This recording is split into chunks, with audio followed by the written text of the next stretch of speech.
Hello students, ये video है for class 12th। Chapter है सरफेस केमिस्ट्री और फर्स्ट टॉपिक जो इसमें हम पढ़ेंगे वीडियो में वो है classification of colloid depending upon the type of particle in dispersed phase.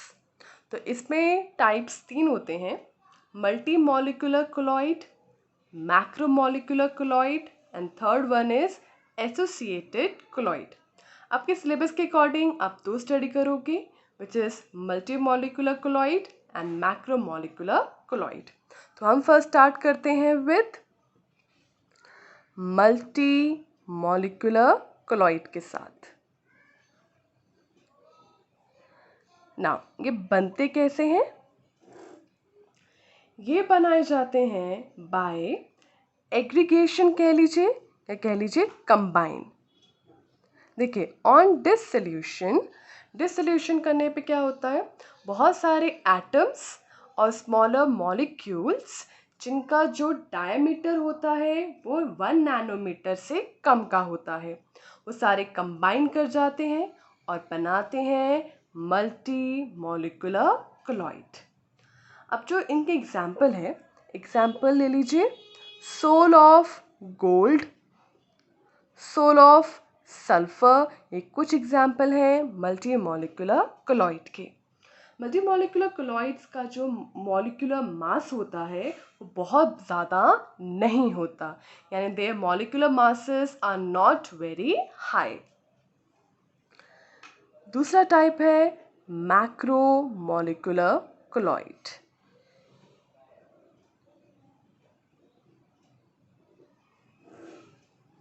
Macromolecular colloids में क्या होता है, इसमें क्या होता है, एक कुछ सब्सटेंसेस होते हैं जिनका साइज काफ़ी बड़ा होता है, उन्हें कहा जाता है मैक्रोमोलिक्यूल्स। अब ये मैक्रोमोलिक्यूल्स जो होते हैं इनको डिसॉल्व किया जाता है एक सुटेबल लिक्विड के अंदर, और जब इन्हें डिसॉल्व किया जाता है तो ये बनाते हैं सॉल्यूशन जिनमें जो मॉलिक्यूल्स होते हैं सब्सटेंसेस के, उनका साइज कोलाइडल रेंज के अंदर होता है, और इन सब्सटेंसेस को कहते हैं मैक्रोमोलिकुलर कोलॉइड। मैक्रोमोलिकुलर सब्सटेंसेस जो होते हैं ये यूजुअली पॉलीमर्स होते हैं जिनका मॉलिकुलर मास काफ़ी ज़्यादा होता है।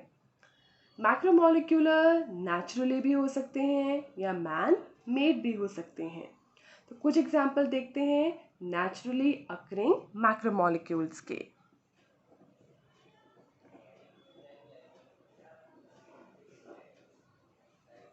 एग्जाम्पल है नेचुरली अकरिंग मैक्रोमोलिक्यूल्स के एग्जाम्पल है, first is starch, cellulose, protein. ये कुछ एग्जाम्पल हैं नेचुरली अकरिंग के। और दूसरा है मैन मेड मैक्रोमोलिक्यूल्स के, इसके एग्जाम्पल है पॉलीथीन, नायलॉन। तो ये कुछ एग्जाम्पल्स हैं दोनों कैटेगरीज के। मैक्रोमोलिक्यूल्स जो होते हैं ये क्वाइट स्टेबल होते हैं, काफ़ी स्टेबल होते हैं, और ये रिजेंबल करते हैं ट्रू सॉल्यूशन को काफ़ी सारे रिस्पेक्ट के अंदर। इसके बाद हम नेक्स्ट कैटेगरी पढ़ेंगे प्रिपरेशन ऑफ कोलॉइड। कोलॉइड्स को 3 तरीकों से बनाया जा सकता है, first is chemical method, second is electrical disintegration and third is peptization method. तो फर्स्ट स्टार्ट करेंगे विथ केमिकल मेथड।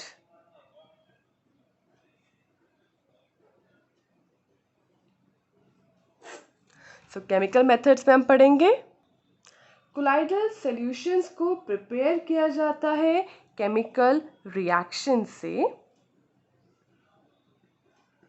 और इससे बनते हैं मॉलिक्यूल्स, और वो मॉलिक्यूल्स आपस में एग्रीगेट करके आपस में कंबाइन करके बनाते हैं सोल्स। अब ये जो रिएक्शंस हैं वो हो सकते हैं डबल डिकम्पोजिशन, ऑक्सीडेशन, रिडक्शन और हाइड्रोलाइसिस। सो इन मेथड से बनाए जाते हैं सोल्स। तो कुछ मैं आपको एग्जाम्पल करा रही हूँ। पहला एग्जाम्पल करवा रही हूँ डबल डिकम्पोजिशन मेथड का। इस मेथड में क्या एग्जाम्पल लेंगे, ये है फॉर्मूला आरएनएस ऑक्साइड का और रिएक्शन करवा रही हूँ हाइड्रोजन सल्फाइड के साथ।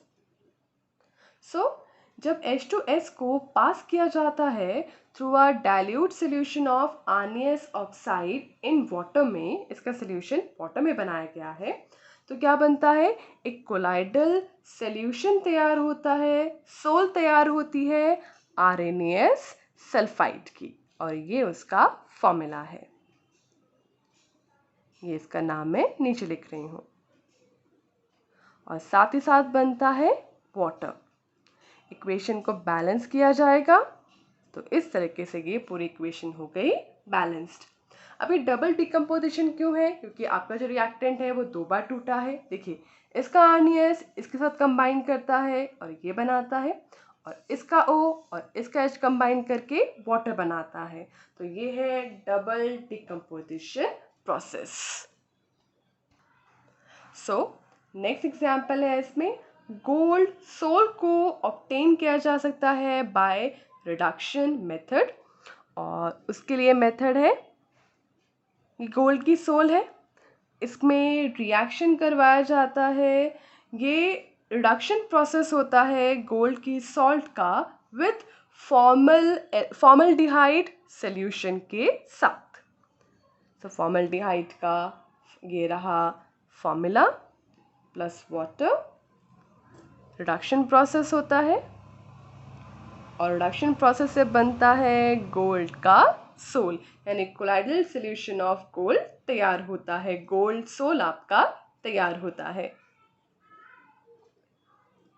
प्लस इससे मिलता है फॉर्मिक एसिड प्लस HCl भी आपको मिलता है। इक्वेशन को बैलेंस करेंगे,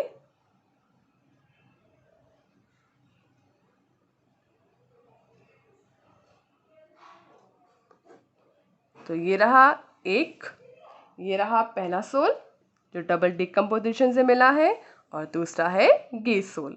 तो ये कुछ मेथड्स हैं जो केमिकल मेथड में आते हैं। अब इसके बाद हम करने जा रहे हैं दूसरा मेथड, जो है आपका इलेक्ट्रिकल डिसइंटीग्रेशन मेथड, क्या कह लीजिए ब्रिक्ड आर्क मेथड।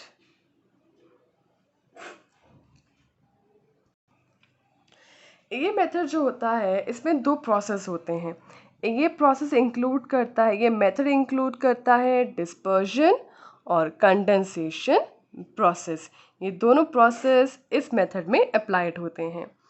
इससे हम क्या कर सकते हैं, इस मेथड से कोलाइडल सॉल्यूशन बनाए जाते हैं, सोल बनाई जाती है, सिल्वर, गोल्ड, प्लैटिनम, इन सब की जो कोलाइडल सोल्स होती हैं वो इस मेथड से तैयार की जाती हैं। इस मेथड में होता क्या है, एक इलेक्ट्रिक आर्क स्टक किया जाता है, जैसे आप देख पा रहे हो, बिटवीन 2 मेटालिक इलेक्ट्रोड, और इस मेथड में काफ़ी सारी हीट प्रोड्यूस होती है, और उस हीट की वजह से जो मेटल है उसके बनते हैं वेपर्स। वो वेपर्स एकदम कंडेंस हो जाते हैं, और वो कंडेंस आइस वाटर पाथ के अंदर होते हैं, और कंडेंस होने से वो बनाते हैं पार्टिकल्स, और उन पार्टिकल का साइज होता है कोलाइडल साइज के अंदर। तो इस तरीके से इस मेथड से बनाए जाते हैं कोलाइडल सोल्स मेटल्स के, for example gold, silver and platinum. देखिए, ये आइस पाथ ये रहा, ये डिस्पर्शन मीडियम है, इलेक्ट्रोड्स हैं, और ये इलेक्ट्रिक आर्क्स हैं यहाँ पर। नाउ थर्ड मेथड है which is peptization method. Peptization होता क्या है, ये एक प्रोसेस होता है जिसमें प्रेसिपिटेट को चेंज किया जाता है कोलाइडल सोल के अंदर। कैसे, उसे शेक किया जाता है डिस्पर्जन मीडियम के साथ इन प्रेजेंस ऑफ थोड़ा सा इलेक्ट्रोलाइट की प्रेजेंस में। सो बेसिकली पेप्टाइजेशन में प्रेसिपिटेट को कोलाइडल सोल में चेंज किया जाता है कैसे? उसको शेक करते हैं डिस्पर्शन मीडियम के साथ और थोड़ा सा इलेक्ट्रोलाइट की प्रेजेंस में। जो इलेक्ट्रोलाइट इस प्रोसेस में इस्तेमाल किया जाता है उसे कहते हैं पेप्टाइजिंग एजेंट। ये मेथड इस मेथड में एक्चुअली होता क्या है? देखिए, इस मेथड में क्या होता है, जो प्रेसिपिटेट होते हैं वो एक आयन एड्सॉर्ब करते हैं फ्रॉम इलेक्ट्रोलाइट। तो जो प्रेसिपिटेट होते हैं वो एक आयन एड्सॉर्ब करते हैं प्रेसिपिटेट से। जैसे वो आयन प्रेसिपिटेट करेंगे तो उनके ऊपर चार्ज डेवलप होगा, या तो पॉजिटिव या नेगेटिव। अगर वो पॉजिटिव एड्सॉर्ब करते हैं इलेक्ट्रोलाइट में से तो उन पे चार्ज आएगा पॉजिटिव, और अगर वो नेगेटिव अपने ऊपर एड्सॉर्ब करते हैं तो उन पे चार्ज आएगा नेगेटिव। तो वो डिपेंड करता है कि वो कौन सा चार्ज, कौन सा आयन इलेक्ट्रोलाइट में से एड्सॉर्ब करते हैं, वैसे ही उनके ऊपर चार्ज डेवलप होता है। तो जैसे ही चार्ज डेवलप हुआ वो ब्रेक हो जाएंगे छोटे छोटे पार्टिकल्स के अंदर, और इन पार्टिकल का जो साइज होगा वो कोलाइडल के अंदर होगा। अब इस चीज़ को एग्जाम्पल से क्लियर करते हैं। एग्जाम्पल ले रही हूँ, फेरिक हाइड्रोक्साइड। ये फ्रेशली प्रिपेयर्ड प्रेसिपिटेट है।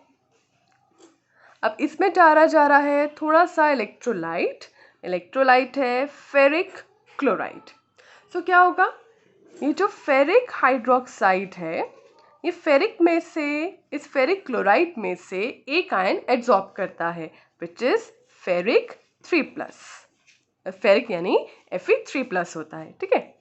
सो ये जो आपका प्रेसिपिटेट है वो इसमें से फेरिक यानी Fe3+ को एड्सॉर्ब कराता है। अब Fe3+ पे चार्ज होता है पॉजिटिव, तो ये हर जगह पॉजिटिव चार्ज आ जाएगा।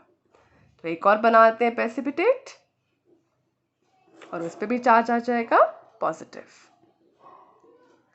अब देखिए, ये सब के सब डिस्पर्स हो जाएंगे क्योंकि इलेक्ट्रोस्टैटिक रिपल्शन की वजह से।